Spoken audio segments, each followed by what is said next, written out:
teman-teman yang insya Allah dirahmati Allah Subhanahu wa taala. Salam serta salam semoga tetap tercurahkan kepada Nabiuna Muhammad sallallahu alaihi wasallam karena beliaulah sang revolusioner Islam sejati. Saya di sini sebagai moderator, perkenalkan nama saya Imawan Riza Fahrudin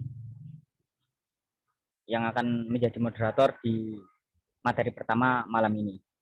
Baik, untuk materi pertama yaitu adalah Imawan Haryono Kapitang, Masya Allah. Ini dari NTB ya? NTT apa NTB ini?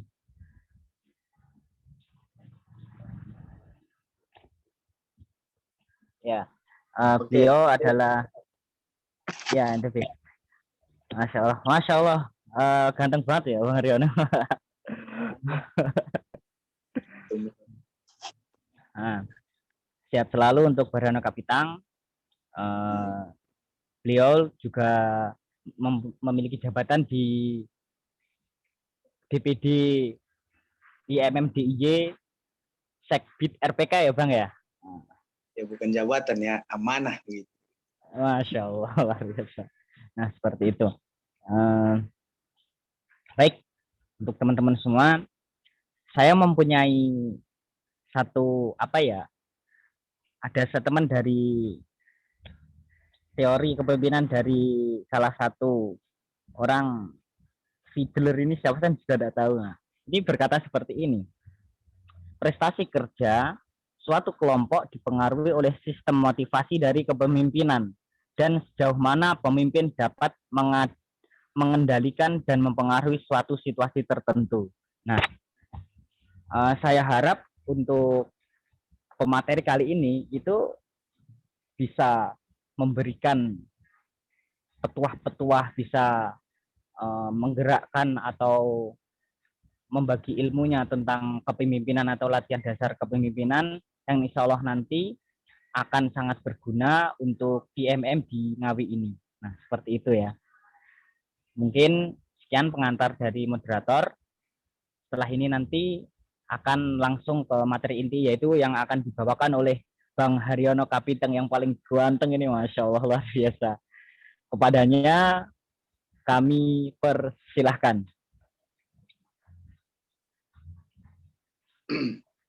Oke. Assalamualaikum warahmatullahi wabarakatuh. Waalaikumsalam warahmatullahi wabarakatuh. Kita santai aja ya diskusinya. Barangkali nanti saya nggak akan terlalu banyak materinya, biar nanti lebih banyaknya di sesi diskusi nanti saya jawab. Oke, pertama-tama saya mukadimah lagi. Udah menyampaikan mukadimah yang cukup islami begitu ya. Jadi saya menyampaikan sedikit bahwa kita sebagai makhluk ciptaan Tuhan di bumi begitu. Perlunya untuk selalu mengucapkan syukur segala nikmat ya, limpah nikmat yang diberikan kepada kita semua begitu. Nah, salah satu konsep syukur yang digagas oleh Muhammad Abduh ya, Syekh Muhammad Abduh, pemikir Islam kontemporer adalah dengan syukur itu adalah dengan mengoptimalkan segala potensi fitrah yang ada pada diri manusia. Maka itu dimaksudkan dalam konsepsi syukur itu sendiri, teman-teman. Nah, dalam Quran surah Ibrahim ya, itu dijelaskan bahwa barang siapa yang bersyukur kepadaku, niscaya akan aku tambahkan nikmatnya, dan barang siapa yang kufur kepadaku, maka ketahuilah azabku sangatlah pedih. Tapi di Quran surah As-Saba itu ditegaskan bahwa pada kenyataannya sangat sedikit hamba-hamba yang bersyukur kepadaku. Nah, pertanyaannya adalah apa kita termasuk golongan hamba-hamba yang bersyukur kepada Tuhannya atau tidak gitu. Atau kita termasuk orang yang kufur gitu. Nah, salah satu agenda malam ini sebenarnya ini bagi saya ini adalah bentuk syukur dari atas apa yang diberikan akal ya, diberikan akal kepada kita. Nah, saya pengen teman-teman memahami konsepsi dasar ya mengenai akal ini, bahwa dalam ilmu mantik itu dijelaskan al-insanu hayawanu natiq ya, yang membedakan antara manusia dengan hewan adalah manusia adalah hewan berpikir. Maka ketika teman-teman tidak berpikir, berarti kita tidak ada bedanya dengan siapa yang mau jadi hewan? Ayo angkat tangan ya. jadi kasih sepeda gitu. Nah itu teman-teman konsepsi awal. Kemudian sholawat serta salam kita aturkan kepada junjungan kita ya, sang revolusioner sejati, sang aktivis lapangan, baginda Nabi Muhammad Sallallahu Alaihi Wasallam. Semoga sholawat serta salam tetap tercurahkan ya, dan kelak kita mendapatkan syafaatnya di yaumil akhir nanti. Oke teman-teman, saya pengen tahu nih, sebelum nanti saya masuk ke penjelasan yang lebih jauh, pertama saya ingin menyampaikan bahwa saya nggak pakai PPT ya. Karena kalau menurut Rocky Gerung itu orang-orang yang pakai PPT itu nggak punya power dan nggak punya poin gitu. Tapi di sini saya menyampaikan secara singkat aja nih teman-teman. Nah, saya pengen tahu dulu nih dari teman-teman ketika mendengar kata kepemimpinan, apa kira-kira yang dipikirkan oleh teman-teman mendengar kata kepemimpinan itu? Monggo Imawan dan Imat, saya pengen tahu dulu nih. Serta ya, bukan moderator dan bukan pula Mas Niko ya. Oh teman-teman, apa yang terpikirkan ketika mendengar kata kepemimpinan?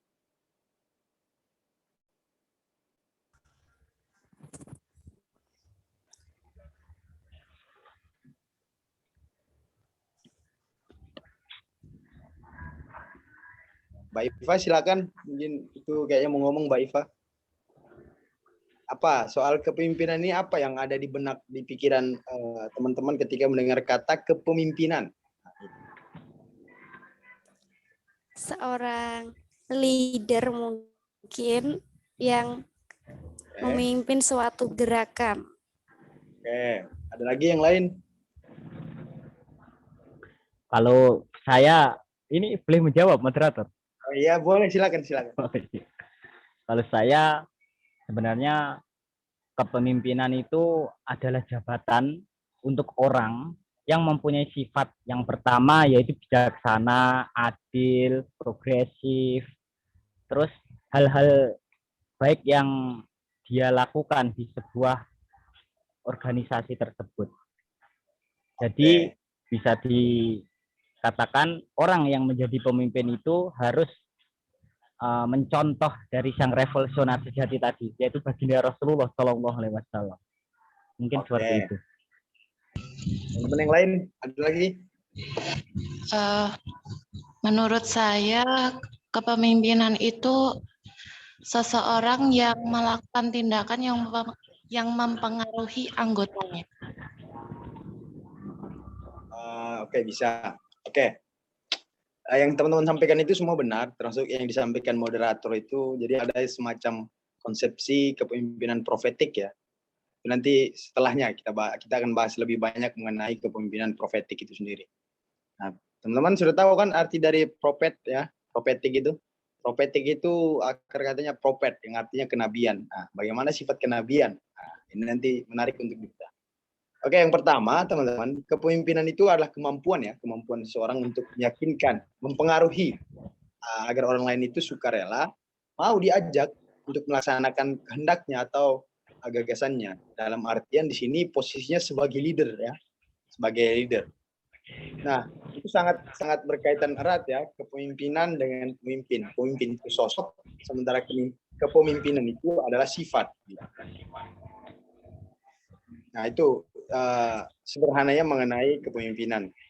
Nah, teman-teman, bagaimana kemudian sikap seorang pemimpin? Ya, ada tiga tipe kepemimpinan ya. Yang pertama itu otoriter, kemudian demokrasi, dan satu lagi itu saya lupa namanya. Nah, yang otoriter ini biasanya kepemimpinan yang menghendaki adanya semacam kekuasaan absolut ya. Kekuasaan absolut. Semua harus dikerjakan atas dasar paksaan dan perintah. Ketika pemimpinnya berbicara seperti ini, maka semua anggota harus diikuti. Kemudian kepemimpinan yang demokratis itu mengajak atau menghadirkan bawahannya dalam mengambil suatu keputusan atau memutuskan persoalan begitu. Itu demokratis. Jadi ketika ada persoalan, bukan pemimpin sendiri yang memutuskan, oh ini kamu harus gini, ataupun dalam pembagian dan lain sebagainya, itu bukan hanya seorang pemimpin yang menentukan. Itu yang disebut dengan konsep kepemimpinan demokratis. Kemudian satunya itu, saya lupa lagi. namanya itu. Jadi ada satu konsep kepemimpinan itu yang mana seorang leader ini dia hanya mengetahui, hanya mendapatkan hasil dari kinerja bawahannya. Artinya di situ seorang pemimpin memberikan wewenang penuh ya, kewenangan secara penuh terhadap anggota-anggotanya untuk melakukan menjalankan tugas yang telah diberikan. Tidak ada bentuk intervensi sama sekali. Saya nanti kalau saya ingat saya sampaikan lagi. Nah itu ada 3 tipe kepemimpinan itu secara teori kalau kita pakai epistemologi barat ya. Gitu. Nah teman-teman yang berbahagia, Imawan dan Imawati sekalian. Jadi pemimpin ini banyak hal yang kemudian berkaitan dengan pemimpin. Ada pemimpin yang dicintai bawahannya, kemudian ini tipe ya, ada pemimpin yang tegas ya, tipe-tipe pemimpin itu. Ada pemimpin yang suka bermusyawarah, kemudian ada pemimpin yang mampu menampung aspirasi ya, aspirasi bawahannya. Nah, tergantung nanti ketika teman-teman berada di suatu lembaga atau organisasi, bagaimana teman-teman memposisikan diri. Apakah teman-teman ini sebagai pemimpin yang tegas, atau sebagai pemimpin yang dicintai bawahannya, barangkali mungkin karena satu dan lain hal, kebijaksanaan dan kecerdasan, atau barangkali teman-teman termasuk pemimpin yang suka bermusyawarah begitu. Nah, itu teman-teman dari pemimpin. Nah, lalu syarat apa saja sih sebenarnya ketika hendak menjadi pemimpin itu? Sebuah prasyarat yang barangkali wajib dipahami sebelum nanti teman-teman secara langsung kemudian membawa diri sebagai seorang pemimpin begitu. Yang pertama yang baru teman-teman lakukan adalah teman-teman harus menang dalam kontestasi muskom, muscap dan musda. Bukan bercanda itu ya. Itu penting lah ya. Oke, yang pertama teman-teman, ketika teman-teman ingin menjadi seorang pemimpin, tentu teman-teman harus memiliki kecakapan manajerial ya. Teman-teman harus paham manajemen organisasi, harus paham bagaimana manajemen konflik. Nah, itu yang disebut dengan manajerial. Kalau teman-teman tidak memahami tentang manajemen konflik, manajemen organisasi, maka itu akan menghambat jalannya organisasi di bawah kepemimpinan teman-teman semua begitu. Nah, yang kedua adalah memahami ilmu-ilmu administrasi dan manajemen. Nah, barangkali ini tadi sudah disampaikan moderator, ini berkaitan dengan administrasi ya dan manajemen yang harus teman-teman juga pahami begitu. Kemudian yang ketiga itu teman-teman perlu memiliki pengetahuan dan wawasan yang luas. Nah, ini penting ya teman-teman ya. Ketika seorang pemimpin itu tidak memiliki pengetahuan dan wawasan yang luas, justru itu akan membuat semacam eksklusivitas pemikiran bahwa semua kebenaran itu ada di tangan pemimpin. Sebenarnya enggak gitu loh. Nah, bahasa kasarnya teman-teman akan menjadi seorang pemimpin yang bodoh deh. Nah, itu bahasa kasarnya itu gitu. Aja dalam menjalankan tugas kita sebagai seorang pemimpin ya,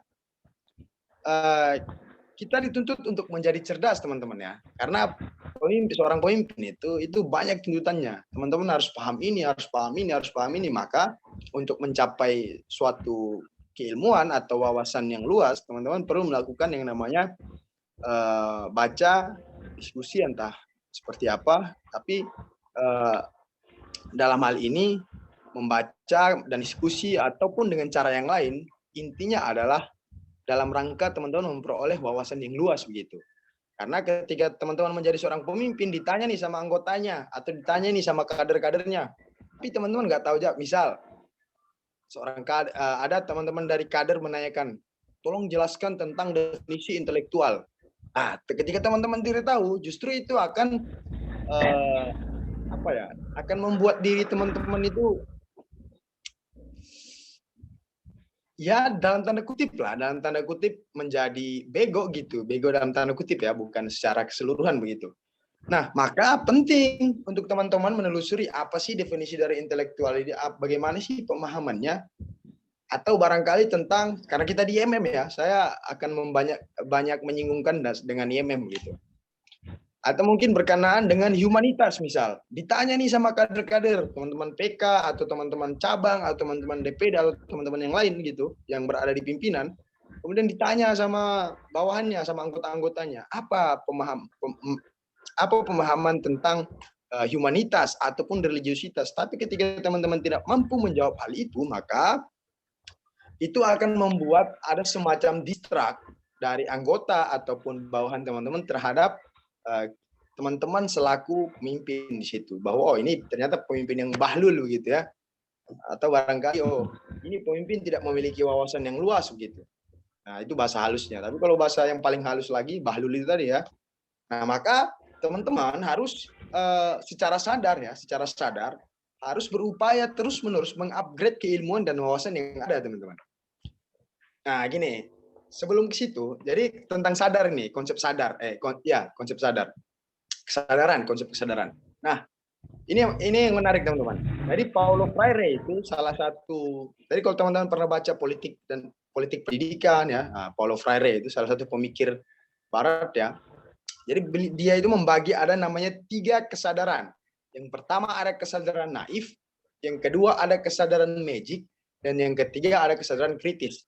Nah, seorang pemimpin, apalagi teman-teman selaku kader yang berada di IMM, itu jangan sampai teman-teman memiliki kesadaran naif. Teman-teman paham nih, misal seperti yang saya sampaikan tadi. Ternyata membaca buku itu penting, tapi itu tidak dilakukan oleh teman-teman. Itu yang disebut dengan kesadaran naif. Bagaimana teman-teman akan menjadi pemimpin sementara teman-teman tidak memiliki kecakapan manajerial, teman-teman tidak memiliki ilmu pengetahuan dan wawasan yang luas.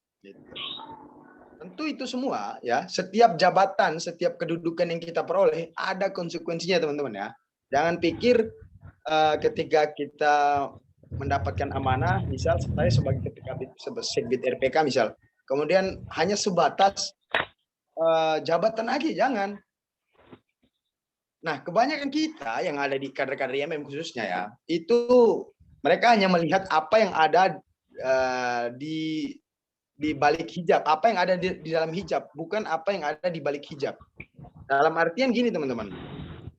Banyak orang yang beramai-ramai mengejar kedudukan, satu kedudukan. Misal, dia ingin jadi ketua, ingin jadi bidang hikmah, kabit hikmah, ingin jadi ini, ingin jadi ini. Ya. Tapi di satu sisi tidak diimbangi dengan kualitas pribadi. Nah, termasuk salah satunya adalah ilmu pengetahuan dan wawasan yang luas. Karena apalagi kita berada di era disruption ya. Ya, sifat seorang pemimpin atau kepemimpinan itu ya harus bisa adaptif, beradaptasi. Ya, adaptif itu beradaptasi. Bagaimana teman-teman bisa beradaptasi sementara teman-teman tidak memiliki wawasan dan pengetahuan yang luas itu. Kemudian yang keempat, teman-teman, itu memiliki perilaku yang baik. Ya, seorang pemimpin ya, itu harus memiliki perilaku yang baik selain tadi tegas.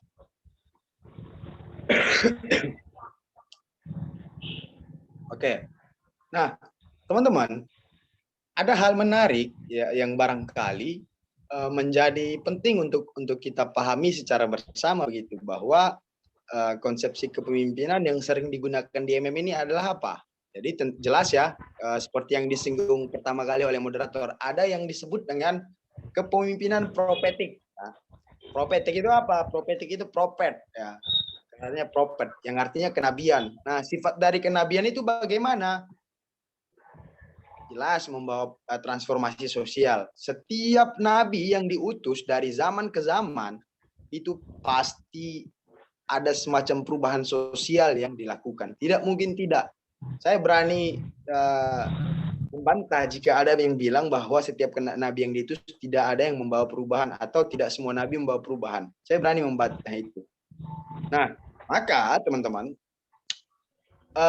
menjadi suatu prasyarat penting ya yang harus kita lakukan ketika kita ingin mengemban atau menggunakan konsepsi kepemimpinan profetik.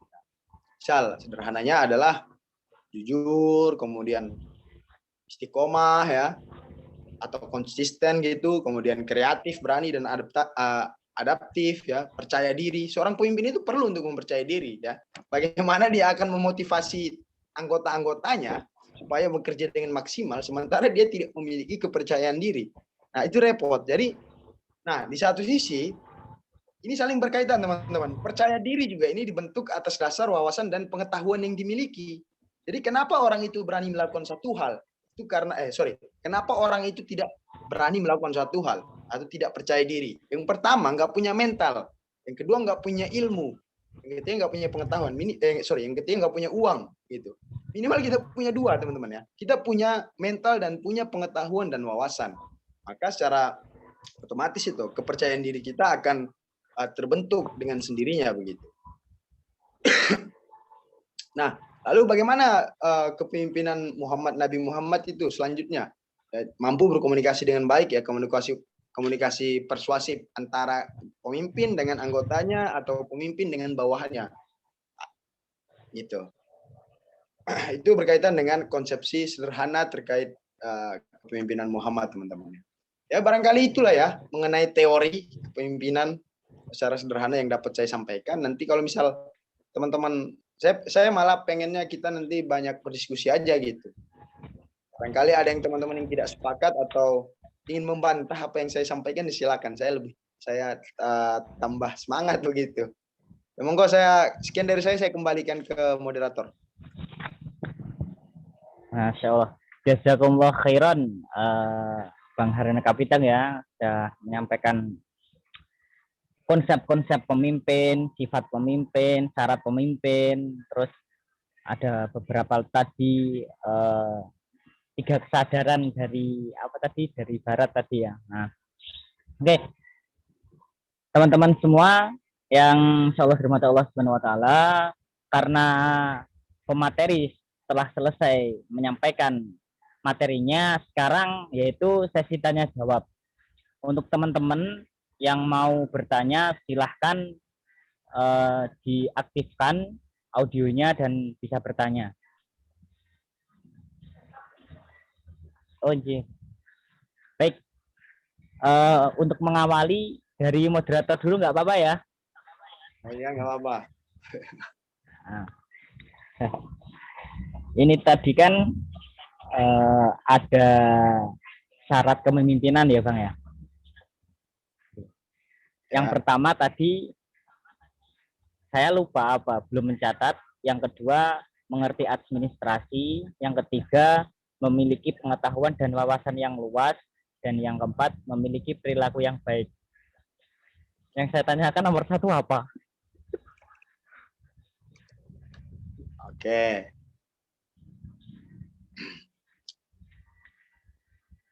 Coba baca ulang tadi. Apa tadi? Syarat pertama kepemimpinan. Yang pertama saya belum mencatat tadi, saya lupa. Terus yang kedua mengerti administrasi. Yang ketiga memiliki pengetahuan dan wawasan yang luas. Dan yang keempat memiliki perilaku yang baik. Memahami tentang manajerial ya. Itu yang pertama. Jadi memang teman-teman perlu memahami tentang ilmu manajemen ya. Masuk dalam hal ini manajemen organisasi dan manajemen konflik. Nah, manajemen konflik itu nanti gunanya untuk apa? Ketika ada sebuah konflik yang terjadi dalam organisasi, maka teman-teman tahu nih harus ngapain gitu. Kira-kira metode apa yang kita pakai untuk menyelesaikan persoalan yang ada. Nah, itu manajemen konflik. Nah, manajemen organisasi jelas ya, sangat erat. Ini semua erat berkaitan dengan fungsi kepemimpinan itu sendiri.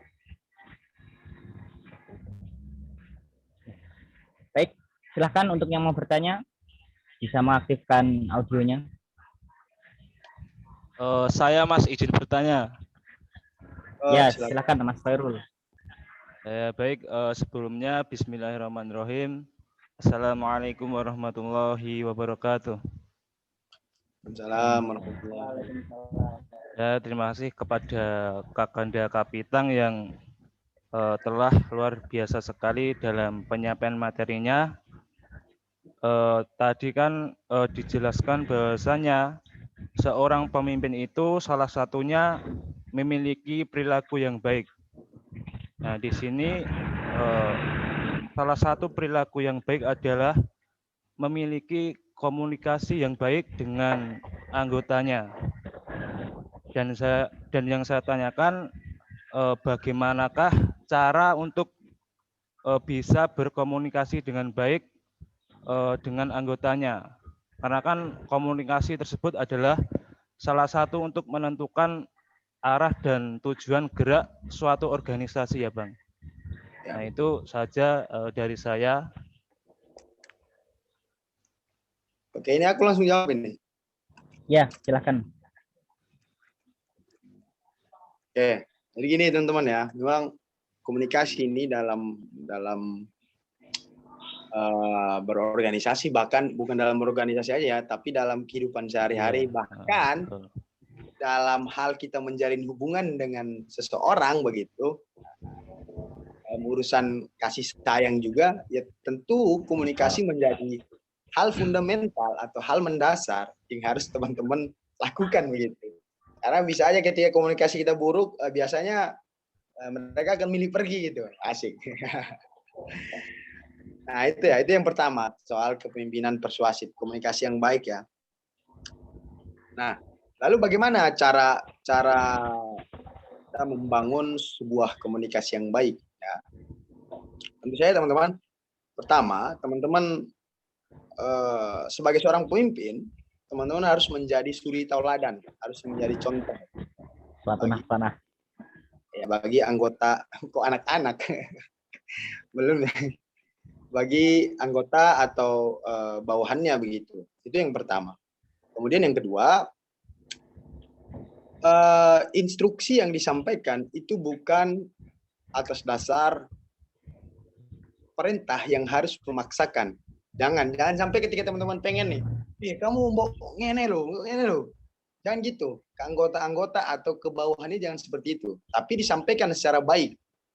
Ya, bahwa oh ternyata yang kamu lakukan ini agak keliru begitu.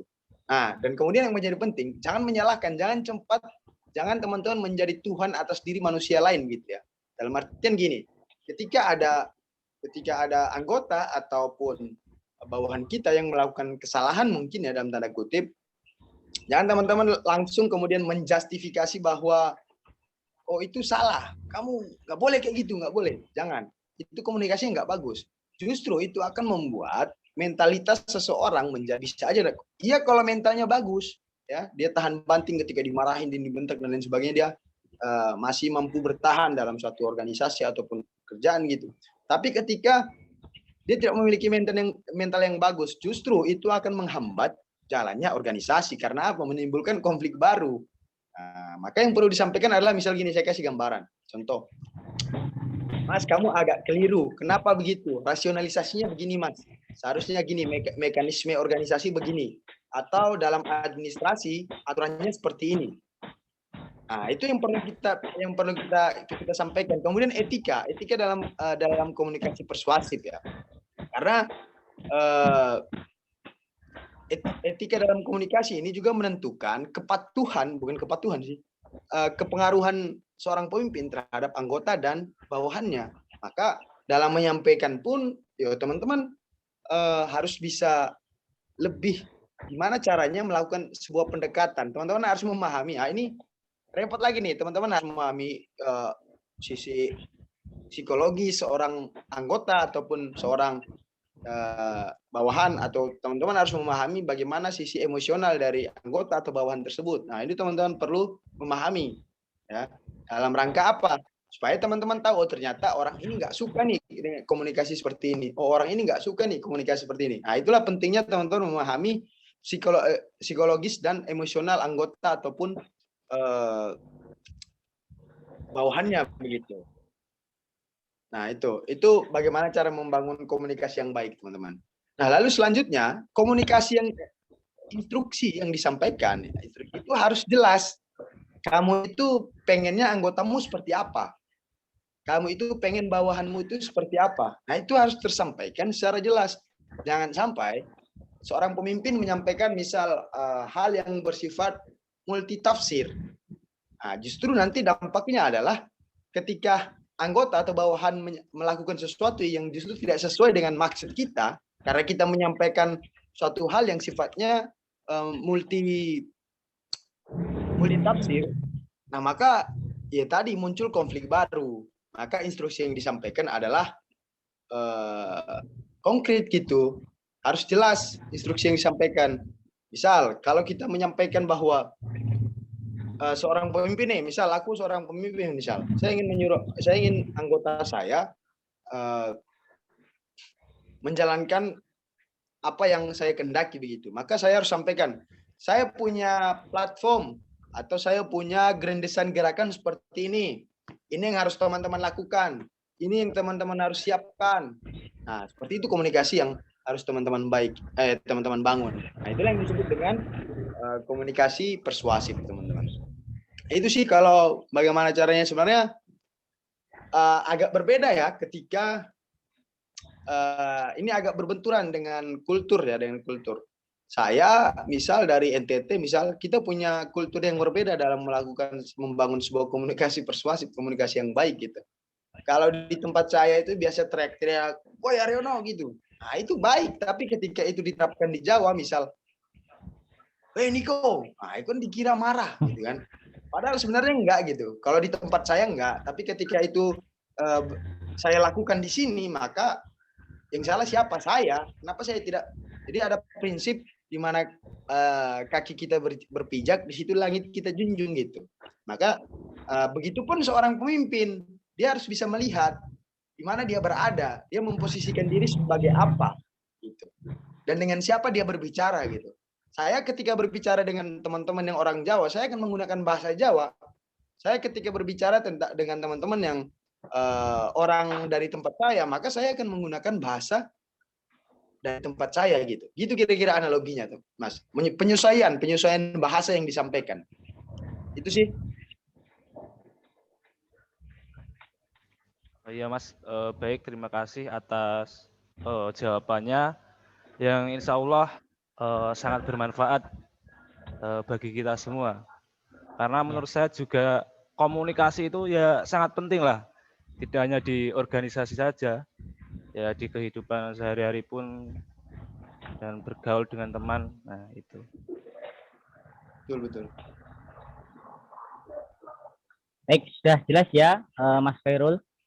Iya Mas, udah jelas. Oke. Sekarang ini ada pertanyaan dari salah satu peserta karena malu, jadi japri saya disuruh menanyakan ke pemateri. Saya nggak tahu malunya sama Bang Haryono, Kapitan yang sangat ganteng, apa dengan yang lain. Oke, ini pertanyaan dari Mbak Aan. Ketika kita diperlihatkan kondisi penertiban PPKM, contoh berita yang sedang viral saat ini, ada seorang ibu hamil yang diperlakukan dengan kasar serta penyitaan barang dagangan.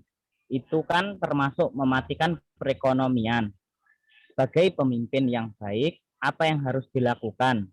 Bahkan untuk memberi bansos dikorupsi oleh pejabat yang haus harta. Dan sebagai IMM yang baik, apa yang harus kita sosialisasikan kepada warga saat ditanyakan seperti itu? Monggo pemateri bisa dijawab. Ini agak berat ya mengenai negara. Sebenarnya saya muak membahas negara Indonesia ini ya. Dengan pemimpin-pemimpinnya yang seperti itu. Jadi nggak apa-apa. Jadi pertama, ya video yang beredar ya, saya juga gimana ya, ada rasa semacam pengen kubunuh orang itu sebenarnya. Beneran, saya jujur termasuk yang jengkel dengan adanya hal seperti itu karena menyalahgunakan kekuasaan. Jadi kenapa mereka itu kan di satu sisi tuh gini, di satu sisi Pol PP, aparat keamanan itu kan menjalankan tugas ya. Mereka itu menjalankan tugas, menjalankan perintah karena mereka hanya alumni SMA gitu. Jadi mereka taunya ya udah siap laksanakan. Cuman yang salahnya di mana? Yang salahnya ada pendekatannya. Pendekatan yang dilakukan oleh mereka itu bukan pendekatan humanis. Nah, pada poin inilah teman-teman IMM harus mengambil peran, menyampaikan gagasan-gagasannya.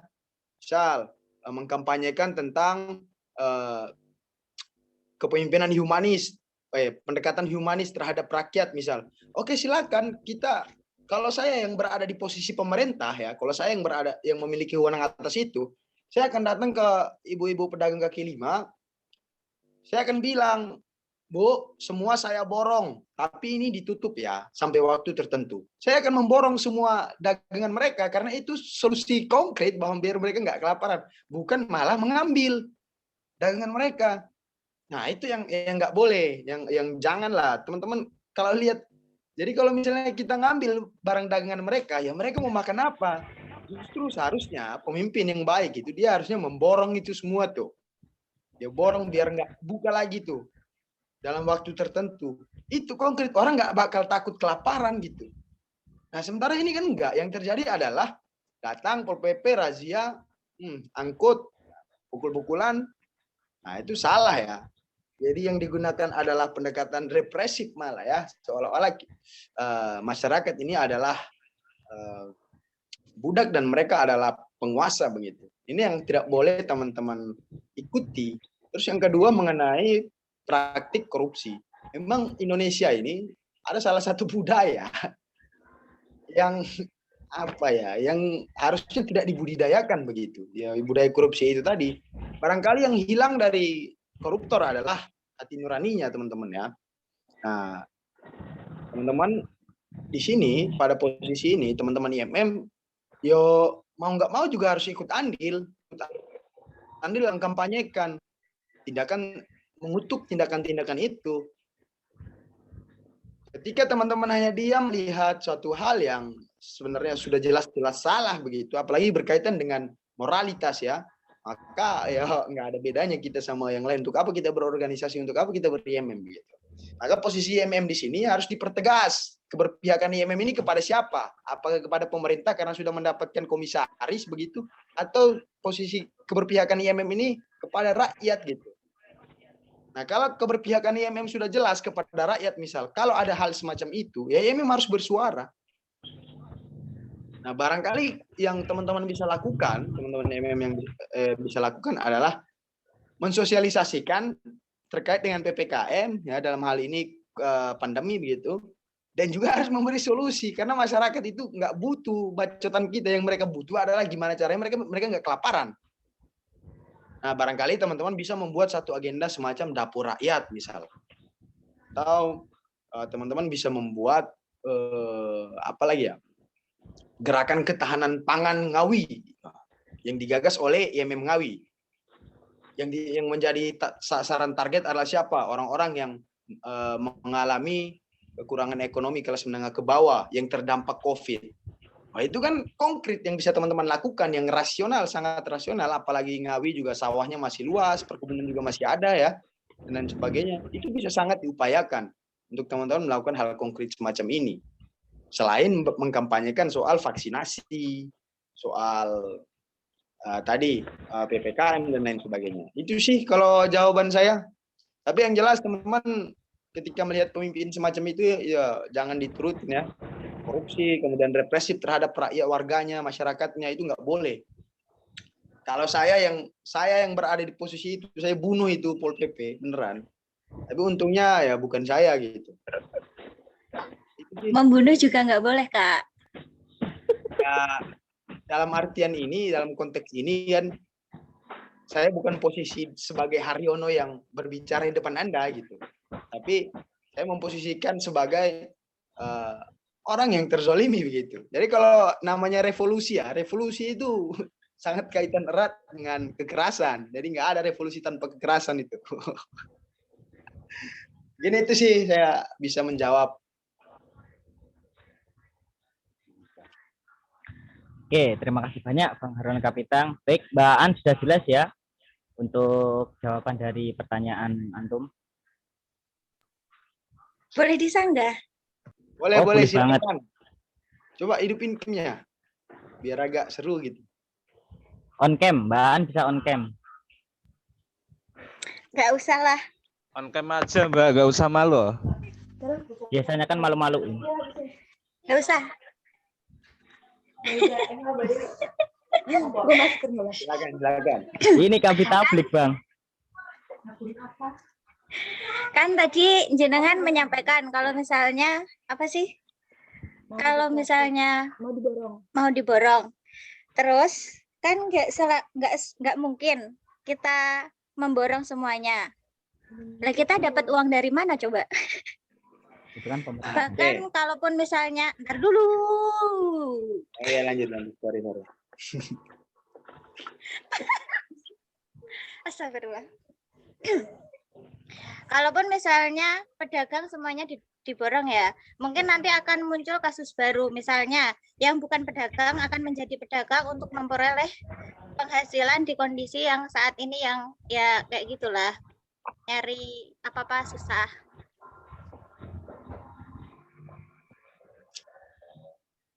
Udah? Sudah. Oke, yang pertama itu konteksnya saya mengkontekskan pada pihak penguasa ya. Negara ini uangnya banyak ya. Bahkan dalam hal penanganan COVID ini hampir miliaran rupiah itu dikucurkan. Tapi tetap saja Indonesia berada dalam situasi yang tidak jelas begitu. Justru makin diperparah dengan apa? Tindakan-tindakan represivitas tadi. Soal dengan dalih pengamanan PPKM ya. Tapi yang dilakukan adalah tadi sita dan lain sebagainya. Gini Mbak, jadi memang saya tadi bilang kalau saya yang menjadi pemerintah ya, yang saya menjadi penguasa, yang saya lakukan adalah begitu tadi. Jadi dalam satu daerah, misal saya sebagai bupati nih atau gubernur, bupati aja deh, saya sebagai bupati, maka saya akan mengunjungi masyarakat terdampak itu sendiri, terkhusus pedagang kaki lima.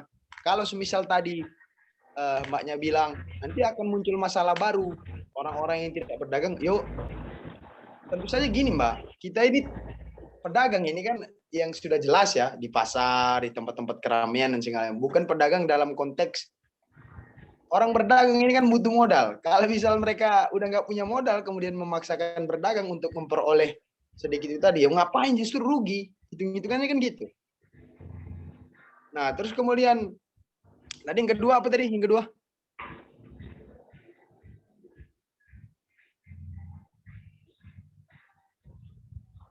Mbak An. Yang kedua apa tadi?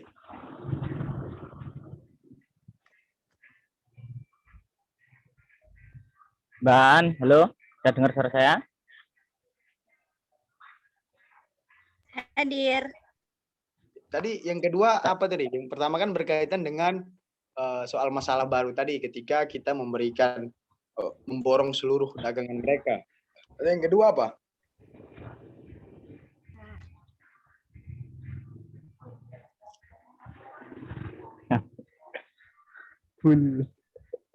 Sebagai IMM. Gimana?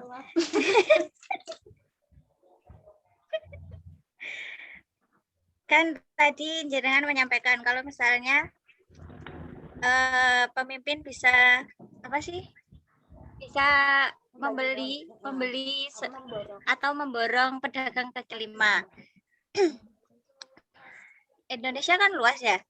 Masa sih pemimpin mau keliling Indonesia, mau beli dagangan mereka, sedangkan kalau misalnya pemimpin atau presiden memberikan amanah ke bawahannya, pasti itu banyak banyak yang dikorupsi. Oke, loh. Yang pertama, jadi Mbaknya harus paham dulu nih tentang hierarki kekuasaan. Ada presiden, kemudian lingkup provinsi itu ada gubernur, kemudian dalam lingkup kabupaten itu ada bupati, dalam lingkup kecamatan ada camat, dalam lingkup kelurahan ada lurah, dalam lingkup desa ada kepala desa. Itu yang namanya hierarki kekuasaan ya. Hierarki pemerintahan. Nah, presiden itu dia nggak perlu keliling Indonesia, dia cukup membuat satu regulasi atau kebijakan atau menginstruksikan kepada bawahan-bawahannya itu. Ini nggak perlu repot-repot sebenarnya. Mau dibagi-bagi. Iya pasti.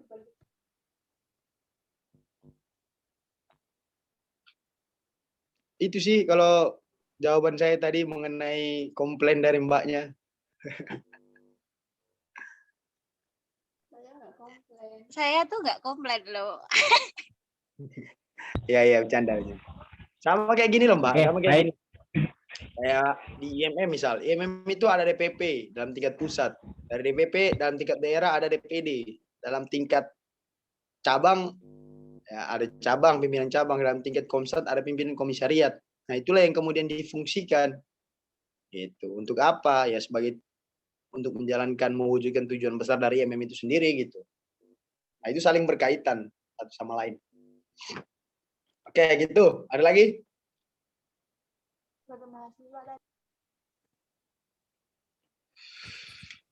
Izin bertanya, Kanda. Oh, Silakan senior.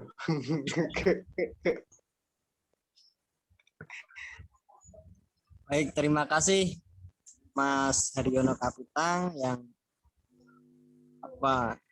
selalu menyempatkan waktunya untuk menemani kami belajar di tingkat komisariat ya. Itu bagi saya sebuah kemewahan memiliki kawan, memiliki saudara yang masih peduli gitu. Dan itu merupakan sebuah kunci dari segala kehidupan gitu. Jadi kepedulian itu adalah sesuatu yang mahal bagi saya. Nah, saya ingin bertanya mengenai apa yang tadi dipaparkan mengenai tema kita, yaitu kepemimpinan. Jadi kalau kita dengar apa yang disampaikan oleh senior kita ini sebetulnya runtut dan saling berkaitan gitu. Secara umum, pengertian kepemimpinan itu kan sebuah seni untuk mempengaruhi orang lain ya di sekeliling kita. Jadi bagaimana kita itu harus memiliki spirit untuk mempengaruhi. Jadi ada aura tersendiri, aura ciri khas pemimpin itu ada pada diri kita. Nah, kemudian tadi dan karena ini juga diinisiasi oleh kawan-kawan tingkat komisariat, maka ada satu hal yang mungkin tadi terkait dengan apa yang disampaikan oleh Kakanda, mengenai mental kepemimpinan, kemudian wawasan begitu. Sehingga apa yang kita pimpin, siapa yang kita pimpin itu mampu untuk mendengarkan suara dari atau inisiator dari seorang pemimpin itu sendiri. Jadi tadi juga disampaikan bahwa seseorang itu tidak bisa melakukan sesuatu karena 3 hal. Yang pertama nggak punya mental, yang kedua nggak punya pengetahuan atau nggak punya ilmu, yang ketiga nggak punya uang. Jadi minimal kita harus punya 2, yaitu harus punya mental, kemudian harus punya ilmu gitu. Sehingga kita memiliki wawasan yang luas, kemudian memiliki spirit atau aura kepemimpinan untuk mempengaruhi orang lain. Nah, hal itu saya kira bisa kita tarik pada satu kesimpulan apa yang kita butuhkan dan apa yang harus kita miliki, yaitu peran untuk memperbaiki atau mengupdate kualitas diri kita. Jadi sebagai pemimpin itu harus memiliki kualitas yang mumpuni sehingga nanti bisa membimbing siapa yang dan mereka yang kita pimpin. Jadi kalau persoalan di komisariat ini kan kebanyakan kita ini masih tahap-tahap untuk mengupdate bacaan. Jadi semakin kita banyak membaca itu semakin pengetahuan kita lebih luas begitu. Nah, saya ingin menanyakan satu hal, bagaimana kemudian pengalaman yang dimiliki oleh Kakanda Haryono Kapitang ini sehingga bisa mengupdate bacaan dan memiliki nafsu untuk membaca buku dalam konteks mengupgrade kemampuan diri atau kualitas diri kita, sehingga nyambung dari apa yang tadi disampaikan juga bahwa tingkat kesadaran dari Paulo Freire itu terbagi menjadi 3, yaitu magis, naif, dan kritis. Nah, ketika kita sudah memiliki banyak bacaan, mungkin nantinya akan mempengaruhi pola pikir dan kesadaran kita menjadi tingkat kritis itu. Jadi, kira-kira bagaimana, Kanda, supaya komisariat ini selesai begitu? Oke. Mas Diko ini panggil saya Kanda lagi padahal kita satu dam. Oke, teman-teman, mengenai baca ya. Memang jadi kalau teman-teman lihat seorang pemimpin yang besar ya, pemimpin besar Insinyur Soekarno, Budi Utomo, Ki Bagus Hadikusumo, Ki Haji Ahmad Dahlan, kemudian siapa lagi? Sultan Syahrir, Muhammad Hatta, itu adalah orang-orang penggila buku ya, penggila buku dan pecinta buku gitu. Bahkan B.J. Habibie juga gitu. Beliau sampai mampu menciptakan satu perangkat transportasi gitu ya, yaitu pesawat. Itu didapatkan dari apa? Dari ya tadi penguatan bacaan terhadap buku yang ada. Ini Barbara Tuchman itu pernah bilang gini. Ya ini yang harus teman-teman renungkan ya, yang harus kita renungkan bersama. Barbara Tuchman bilang, tidak perlu membakar buku untuk menghancurkan sebuah bangsa. Cukup membuat orang-orangnya berhenti membaca buku, maka dengan sendirinya bangsa itu akan hancur. Terbukti, ya. Terbukti ketika dulu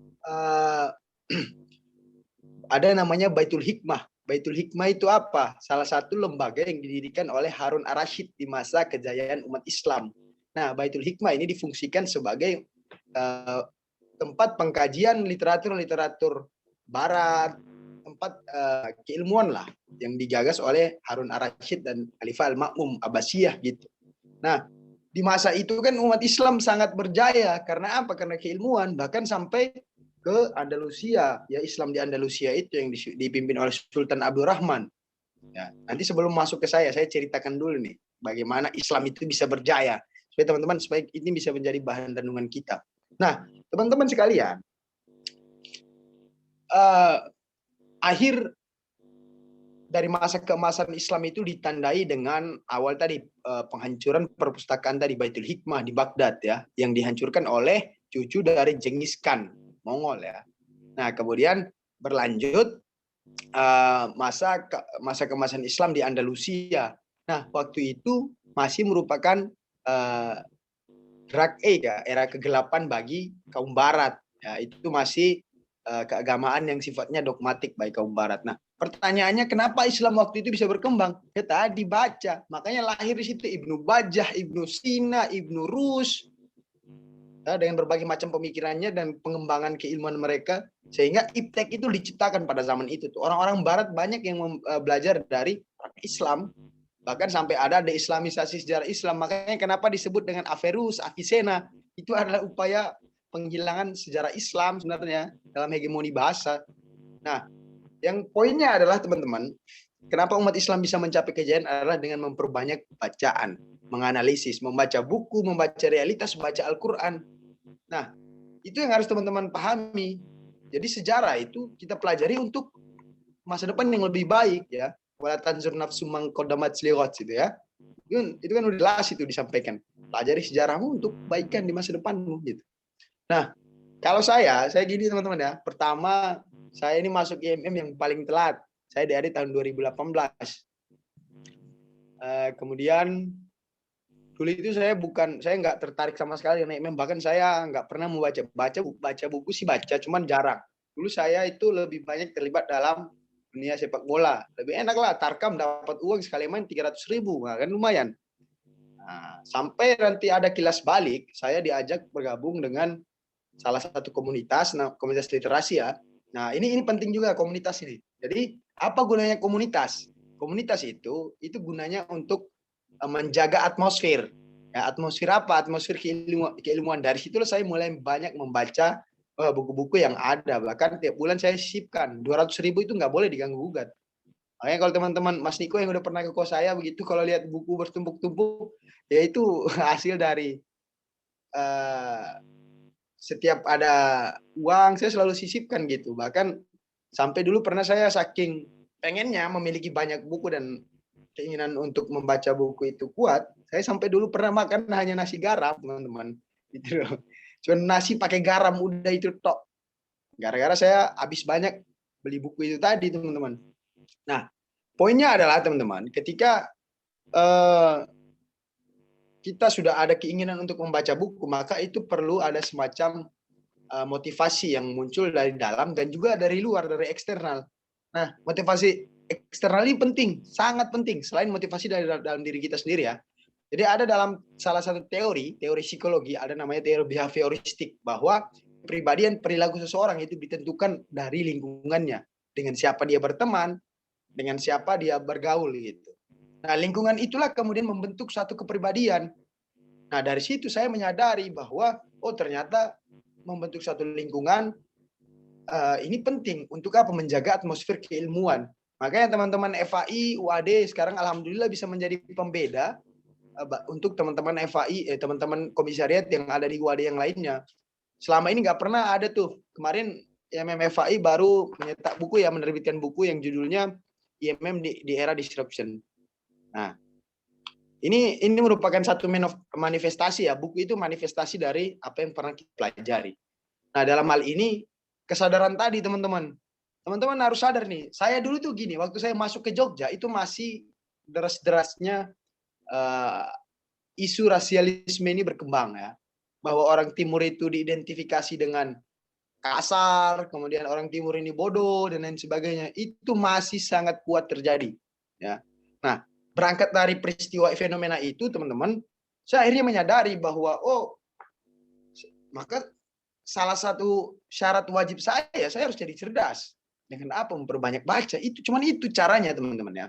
Untuk mempertajam analisis teman-teman, ya diperlukan apa? Banyak baca.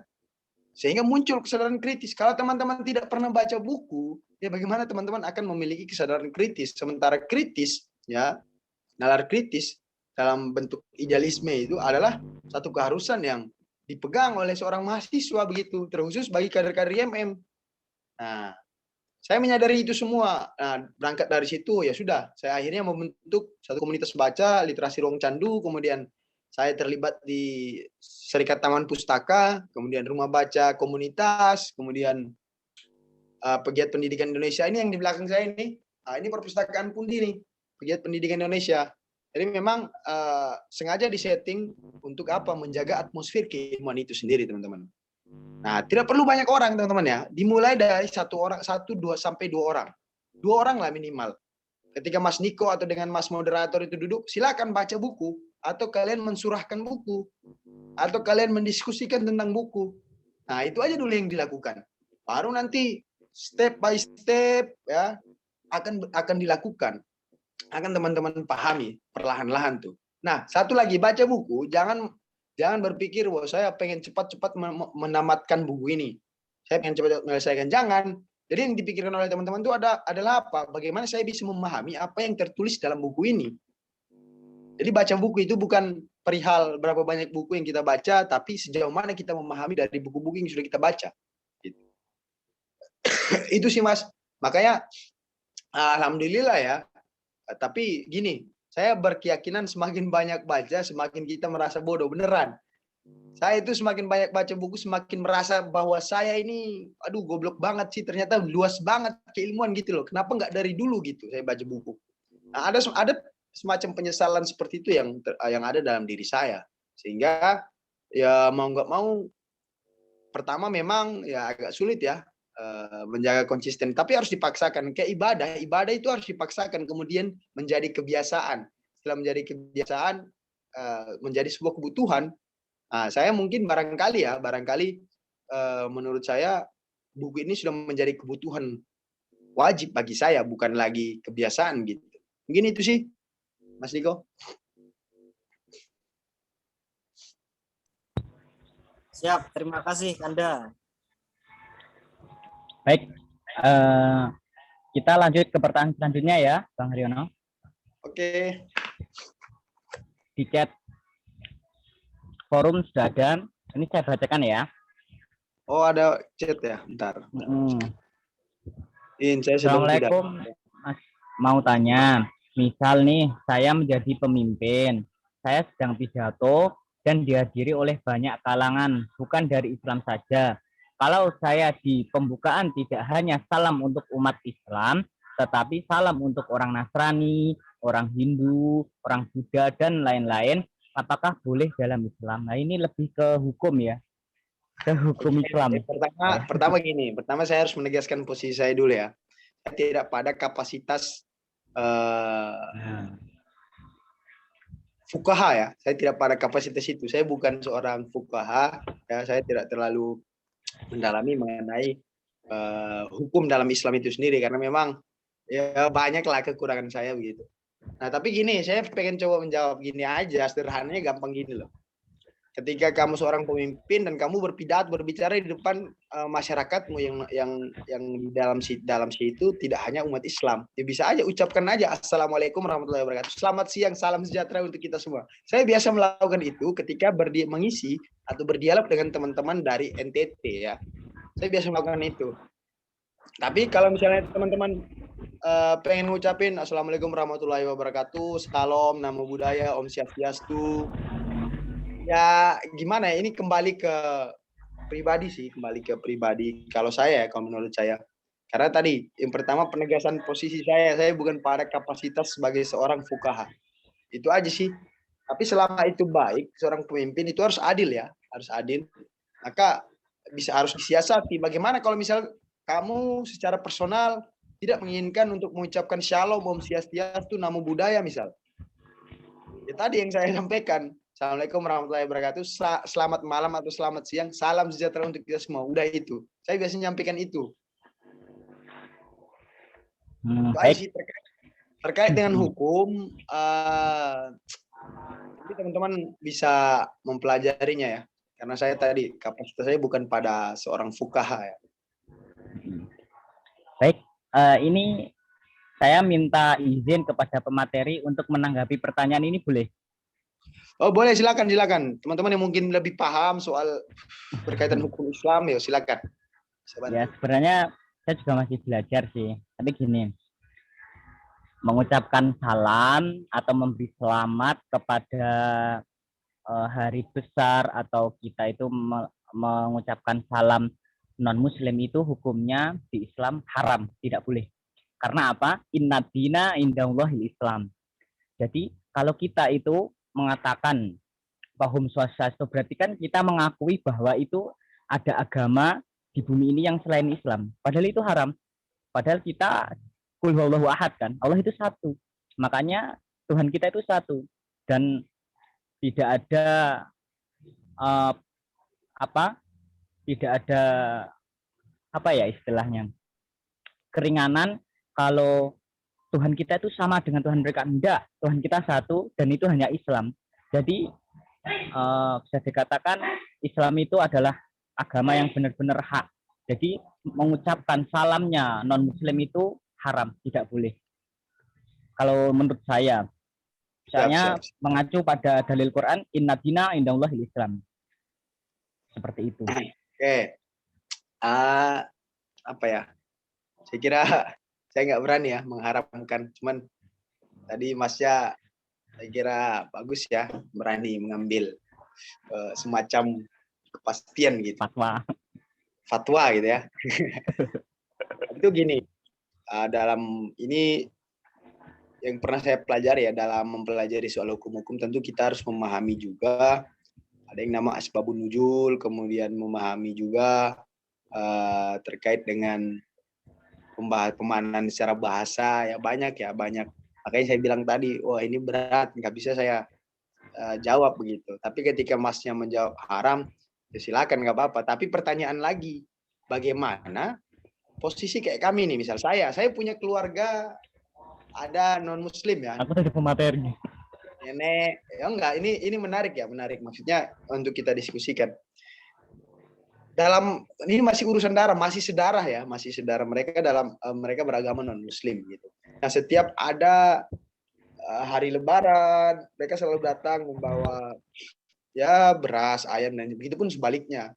Dalam tradisi kami di sana di NTT ya, itu menjadi hal yang ya biasa gitu. Tapi kalau saya nggak tahu nih sampai haram itu gimana itu anunya. Misalnya kalau ada nggak dalil-dalil yang lain gitu.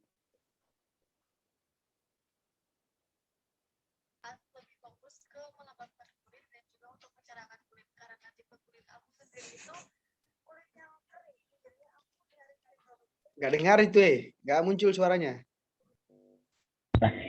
Iya, gini, Bang Haryono pernah ini ya, mungkin pernah membahas atau pernah membaca tentang asbabun nuzulnya surat Al-Kafirun? Enggak, saya nggak pernah. Makanya saya bilang tadi. Yang soal lakum dinukum waliyadin itu ya.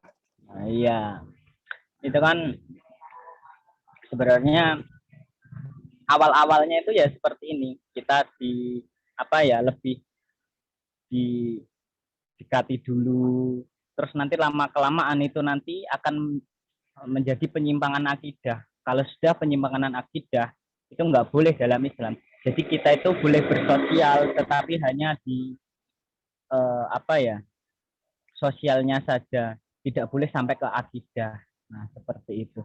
Kalau akidah nanti urusannya bahaya. Soalnya kan memang tugas-tugas dari non-muslim itu adalah salah satunya kristenisasi. Nah, seperti itu. Jadi kita itu benar-benar harus mempunyai pondasi Islam yang benar-benar kuat sesuai dengan Al-Quran dan As-Sunnah yang dibawakan oleh Nabi Muhammad SAW. Mungkin seperti itu. Itu Mbak ya yang tadi Mbak Thomas tadi yang nanya dia. Mbak ini. Iya, Mbak Aini. Ya. Wah, ini melenceng tema ini. Apa-apa. Baik, teman-teman ya. Teman-teman yang mau bertanya lagi silahkan bisa di kolom komentar atau jabri saya boleh nanti saya bacakan. Saya agak berpikir kenapa kok IMM itu malu-malu padahal kan kita kan mempunyai jargon merah itu kan. Kenapa kok malu-malu? Seharusnya itu langsung ditanyakan. Jadi gini, ada satu penelitian, ini kesalahan kalian di waktu PAUD dan TK ini. Nah, kesalahan guru-guru yang mengajarkan. Memang ada semacam riset penelitian ya. Ketika dulu di usia-usia, karena itu kan termasuk dalam usia golden age ya, usia-usia emas. Jadi apa yang dilakukan, apa yang dijalankan oleh orang dewasa itu ditiru dan bakal diingat selama mungkin, itu akan diingat terus. Sama kayak misalnya kenapa teman-teman IMM ketika berdiskusi, ayo ada yang bertanya semua diam. Karena dulu gimana gini, dulu itu ketika teman-teman di PAUD, di TK, teman-teman ribut, ngobrol, atau bertindak dengan bercandaan dengan teman-teman itu bukan diarahkan untuk apa? Untuk bagaimana menunjang psikomotorik yang dimiliki oleh teman-teman, tapi yang disuruh guru-guru teman-teman itu apa? Tepuk diam. Nah, ya udah teman-teman diam. Akhirnya sampai sekarang beneran itu ada penelitiannya. Sampai sekarang ya jangan heran ketika teman-teman semua diam, ya itu yang diajarkan sejak dulu dan itu bakal terus gitu. Nah, harus dirubah. Kalau teman-teman ada kesadaran itu harus dirubah. Monggo yang lain. Iya.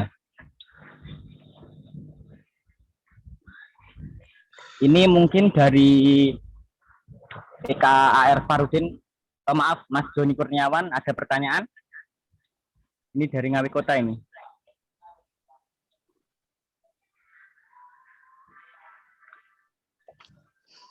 Halo Mas Joni, saya dengar suaranya.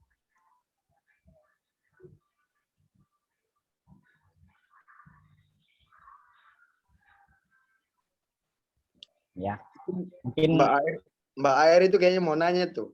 Udah Mbak hidupin jam terus. Oh iya, Mbak Antrosia, silahkan. Ini kemarin ketika DAD yang menjadi Korlap kalau nggak salah ini. Kemarin. Oh iya? Oh. Iya. Sorry, saya agak lupa ya. Udah lama nggak gua. Monggo kalau misalnya ada yang mau ditanyakan. Nggak mau nanya sih. Cuman mau tadi loh soal hukum salam. Oh iya, gimana? Diaktifin kameranya. Nggak usah lah. Sah aja, sah. Nggak, untuk hukum salam yang pernah saya pelajari itu ketika kita mengucapkan salam ke non muslim itu memang beberapa ulama itu mengharamkan, tapi ada juga ulama yang menghukumi makruh. Jadi ya terserah mau percaya yang tidak membolehkan atau yang makruh. Ini Mbak, saya boleh menyangga enggak ini? Ini libertarian sekali ya. Mantap, mantap. Ini juga Monggo. ustadzah sebenarnya. Sopo Ustadzah? Jadi gini, maaf ya Bang Haryono. Ya monggo, Ini monggo, karena nggak melenceng. apa-apa. Ini Nggak apa. ini saya luruskan karena melenceng ini, menyimpang dari tema maksudnya. Kata Imam Syafi'i kalau nggak salah itu berkata seperti ini. Nanti di akhir zaman banyak ulama yang menyimpang. Terus bagaimana kami mencari ulama yang benar? Carilah ulama yang paling dibenci oleh orang kafir. Nah, seperti itu katanya.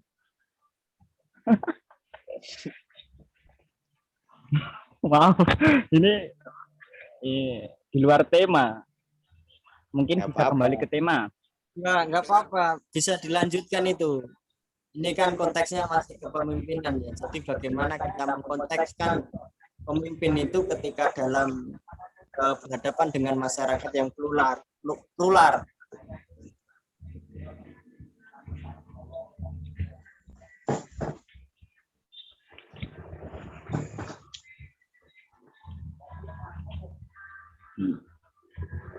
Baik teman-teman, silahkan yang mau bertanya lagi. Masih dibuka. Bang Haryono masih semangat sekali untuk menyanggah pertanyaan dari teman-teman.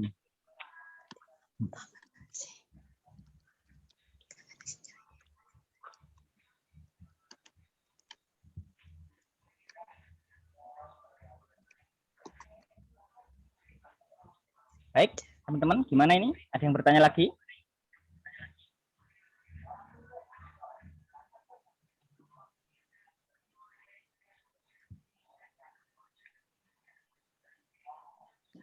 Oke, kalau nggak ada yang bertanya, saya yang mau bertanya lagi ya Bang Haryono.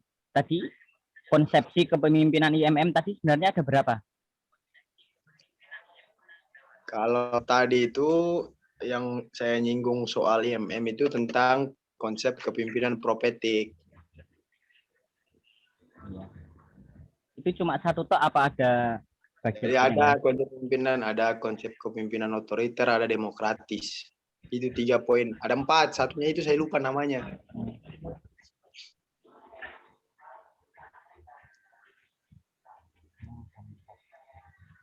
Mungkin bisa dibahas satu persatu Bang untuk konsepsi kepemimpinan.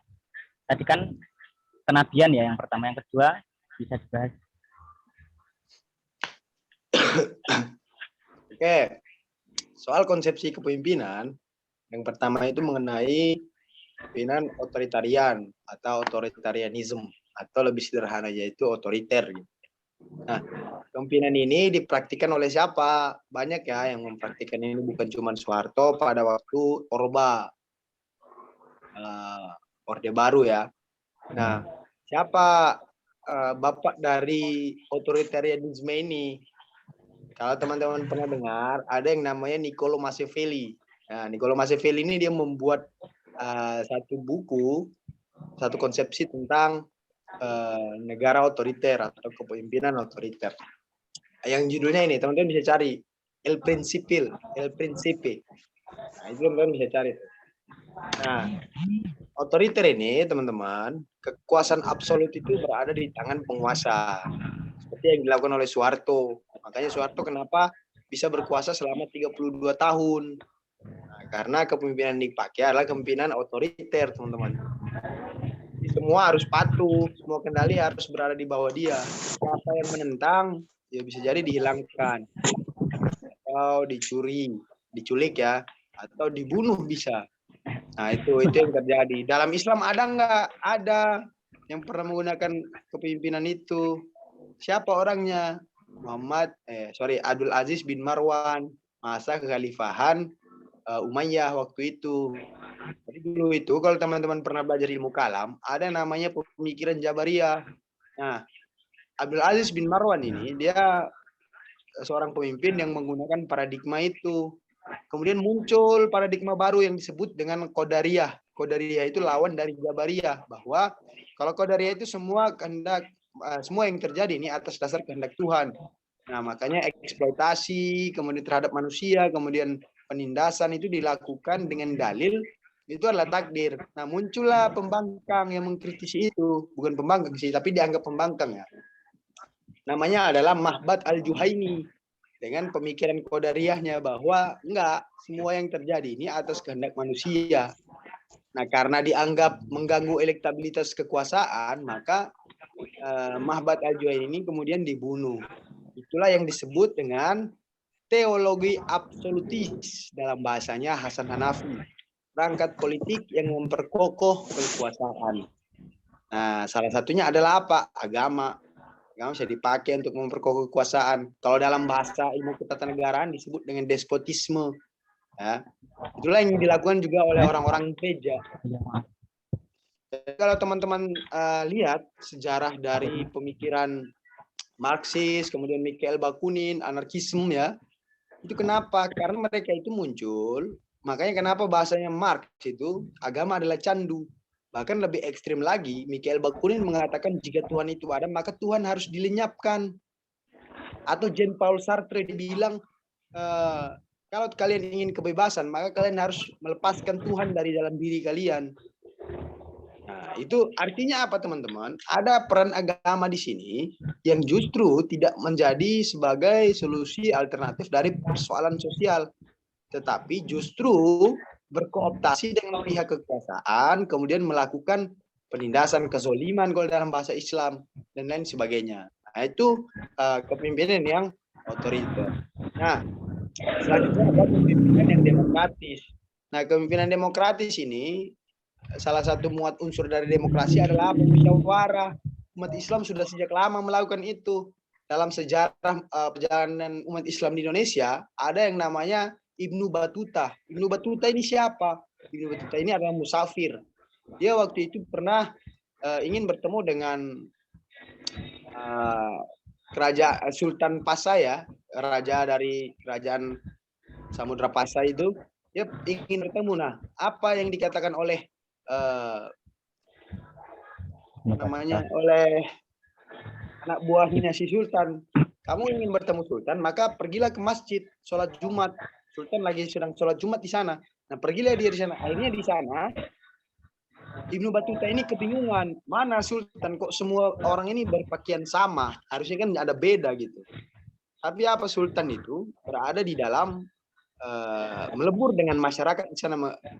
Ketika dia sampai di masjid, ya, dia melihat ada semacam kerumunan yang sedang bermusyawarah.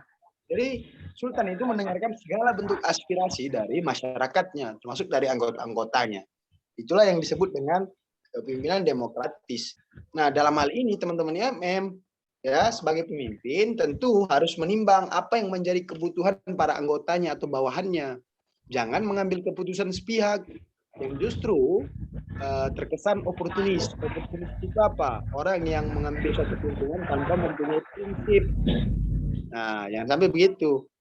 Nah, demokratis dalam artian teman-teman ketika melakukan suatu hal itu harus disepakati secara kolektif kolegial, harus dimusyawarahkan.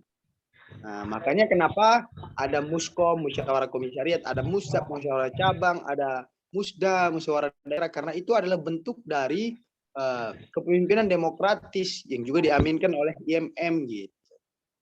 Itu sih kalau penjelasan mengenai konsepsi kepemimpinan. Nah, kalau profetik tadi itu jelas ya sifat kenabian. Nah, sifat kenabian ini apa? Membawa suatu perubahan atau transformasi sosial. Maka tugas seorang pemimpin selain mempengaruhi anggotanya, selain memiliki posisi atau jabatan, juga harus bisa membawa dampak terhadap perubahan sosial. Gitu.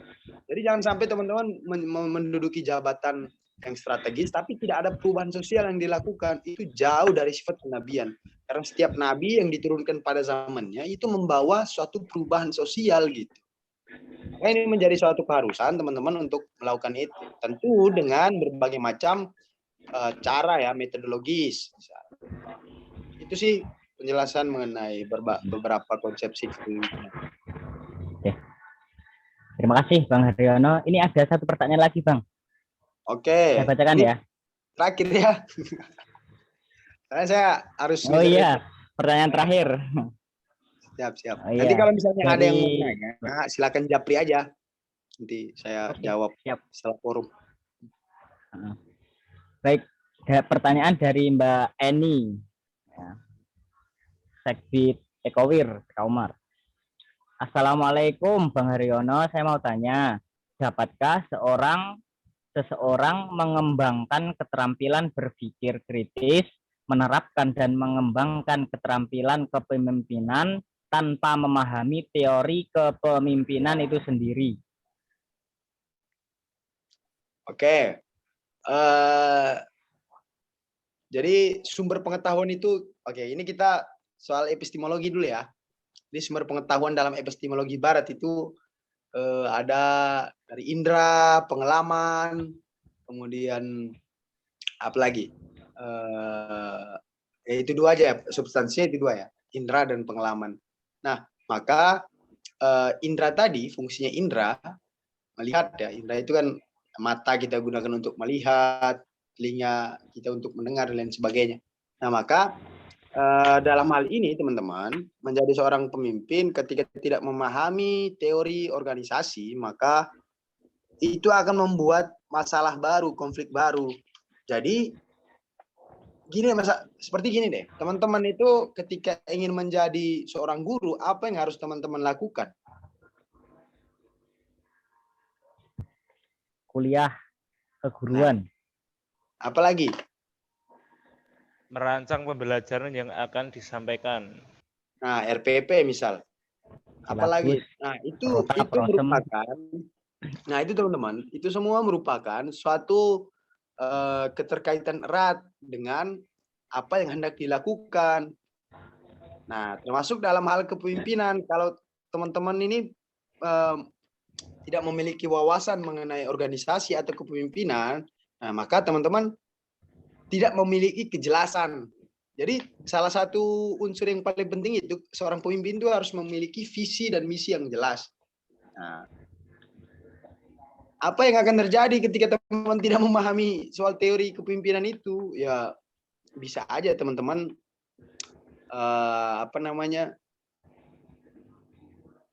melakukan suatu hal tanpa memiliki landasan dan dasar yang jelas. Itu justru akan memperkeruh suasana dan menghambat jalannya organisasi. Maka cari pemimpin itu yang pintar lah, yang memahami tentang organisasi itu seperti apa, memahami tentang kepemimpinan seperti apa. Teori penting ya, teori penting, tapi jauh lebih penting lagi adalah bagaimana teori itu dipraktikkan. Kalau kita praktek kemudian tanpa adanya wawasan juga gak benar gitu. Sama halnya kayak orang nanya, ibadah dengan ilmu itu, jadi itu mana yang lebih dahulu misal? Penting nggak kita ibadah? Bagaimana kalau kita ibadah tanpa ilmu? Bagaimana juga kalau kita berilmu tanpa ibadah? Nah, itu yang perlu teman-teman pikirkan gitu. Artinya keduanya ini memiliki ada yang disebut dengan integrasi, ya, keterkaitan yang sangat erat. Maka untuk mengasah nalar kritis dalam hal kepemimpinan, teman-teman memerlukan untuk memahami teori-teori kepemimpinan beserta wawasan-wawasan yang lainnya begitu. Jadi sesuatu itu nggak ada yang instan kecuali mie instan gitu. Iya, berarti bersinggungan dengan syarat kepemimpinan yang nomor 3 ya, memiliki pengetahuan dan wawasan yang luas ini ya, Bang. Ya. Oke, baik teman-teman yang insya Allah dirahmati Allah Subhanahu Wa Taala, telah sampailah kita di penghujung acara. Saya akan membacakan ringkasan yang sudah saya tulis atau pemateri yang telah disampaikan oleh Bang Haryono tadi. Materi yang pertama tentang latihan dasar kepemimpinan. Yang pertama tadi sifat pemimpin ya, harus absolut, demokratis, dan mendapatkan kinerja anggota ya tadi. Terus syarat menjadi seorang pemimpin, yaitu yang pertama memahami manajerial, yang kedua mengerti administrasi, yang ketiga memiliki pengetahuan dan wawasan yang luas, dan yang keempat memiliki perilaku yang baik atau menjadi panutan yang bisa dicontoh oleh anggotanya. Mungkin itu saja yang bisa saya ringkas di hati saya. Silahkan untuk pemateri untuk closing statement. Closing statement. Apa ya? Ya, kalau dari saya, closing statement saya, ini sih, jangan pernah lelah sih untuk belajar, karena kalau kata Imam Syafi'i itu ketika kamu lelah untuk belajar, maka kamu akan merasakan nikmatnya kebodohan. Jadi belajar itu jangan membatasi ya, jangan dibatasin. Teman-teman, kalau misalnya teman-teman membatasi perihal soal pembelajaran ini, maka yang terjadi adalah eksklusivitas pemikiran. Dan juga yang terakhir, teman-teman ini saya lihat ya, di Ngawi ini barangkali menjadi IMM ini menjadi minoritas ya di sana ya, sedikit. Tapi teman-teman, saya selalu meyakini dan itu sudah dibuktikan oleh sejarah bahwa perubahan besar itu tidak terjadi dari mayoritas, tapi perubahan besar itu terjadi dari minoritas yang berkualitas. Barangkali itu yang bisa saya sampaikan, teman-teman. Kurang dan lebihnya saya mohon maaf. Apabila ada kesalahan itu datangnya dari setan, kebenaran itu datangnya dari Allah, dan saya hanyalah korban. Billahi fisabilil haq fastabiqul khairat. Assalamualaikum warahmatullahi wabarakatuh. Waalaikumsalam. Waalaikumsalam warahmatullahi wabarakatuh. Baik, syukron kasiron wa jazakumullah khairan Bang Haryono Kapitang yang telah menyampaikan materi dengan begitu jelasnya, begitu rincinya, serta banyak ilmu dan wawasan yang bisa kami dapat. Dan insya Allah dengan materi-materi tersebut akan kami implementasikan di IMM Ngawi. Nah, seperti itu. Baik, teman-teman yang dirahmati Allah Subhanahu wa taala, sampailah kita di penghujung acara. Saya Riza Farudin sebagai moderator. Minta maaf, kesalahan datang dari setan, kelebihan datang dari Allah. Saya hanya menjadi korban. Nah, itu yang sering Bang Haryono katakan. Mungkin sekian dari saya.